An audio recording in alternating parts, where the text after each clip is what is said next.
Mais d'abord en France, sur le front, des incendies en Gironde, dans le sud-ouest. Les flammes ont déjà parcouru 42 000 hectares. Le feu est désormais stabilisé. Vous voyez ces reprises de flammes. Les pompiers continuent d'être mobilisés puisque le feu n'est toujours pas fixé. Ce sont des images en direct de marchepied dans le sud-ouest, donc en Gironde. On va écouter le ministre de l'Intérieur, Laurent Nunez, qui s'exprimait à l'issue d'une réunion interministérielle de crise. C'est un feu qui est compliqué évidemment à maîtriser, très compliqué à maîtriser, qui a déjà parcouru plus de 40 000 hectares. 40 000 hectares, c'est beaucoup plus que le nombre d'hectares qui avaient été brûlés lors des incendies sur cette même zone en 2022, où on était à 22 000 hectares. Donc là, nous sommes déjà à 40 000. Au moment où je vous parle, il est stabilisé, il n'est pas fixé, cet incendie. Ce feu, par moment, s'est dirigé vers la métropole bordelaise. Actuellement, donc, il est en cours de traitement. Et donc, on creuse des tranchées, on allume des feux tactiques, on crée des zones de coupe-feu et on projette du produit retardant, ce qui est le rôle évidemment des Dash et de l'A400M qui a été utilisé 2 fois et qui va l'être une 3e fois cet après-midi. Voilà le travail qui est opéré sur ce feu pour essayer de le stabiliser. C'est un travail qui est essentiellement terrestre. Et à mes côtés, Flore Simon, notre chroniqueuse politique. Flore, bonjour. Face à l'ampleur de ces incendies, le gouvernement, il montre qu'il est mobilisé. Juste d'un mot pour revenir sur l'intervention de Laurent Nunez. Donc, il a aussi, lors de son allocution, le ministre de l'Intérieur coupé court aux critiques qui disent qu'il y a un retard dans l'envoi de soutien, enfin de police et pompiers.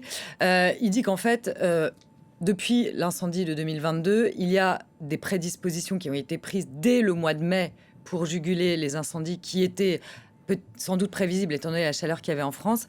Et puis, il a rappelé aussi qu'il y avait des millions d'euros qui ont été dépensés depuis 2022, notamment pour donc renforcer les pompiers, notamment.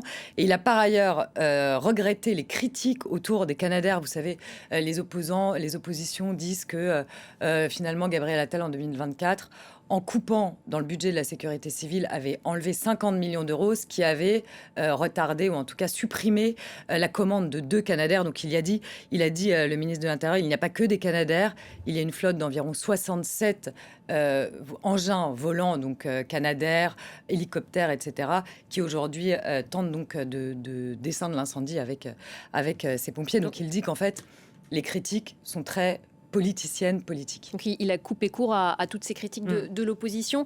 Et puis il y a Emmanuel Macron, je le disais, qui est attendu sur place en Gironde tout à l'heure. Oui, le chef de l'État qui est en première ligne là, sur ces incendies. Ce matin, il a présidé une cellule interministérielle de crise. C'était la première qu'il présidait. C'est la 3e cellule interministérielle de crise, puisqu'il y en a eu 2 ce week-end autour de Sébastien Lecornu. Donc le chef de l'État se rend en effet en Gironde. Il va arriver dans les minutes ou les heures qui viennent pour rencontrer des pompiers, mais aussi des élus, pour leur apporter le soutien de la nation.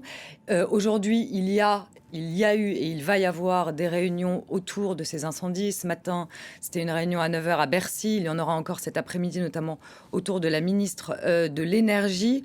Et puis, il y a toute cette question pour l'après, dans un second temps, de la reconstruction, parce qu'on voit que, ne serait-ce qu'en Gironde, il y a environ 240 habitations qui ont été détruites. Donc cette question, elle se pose aussi autour de ces réunions.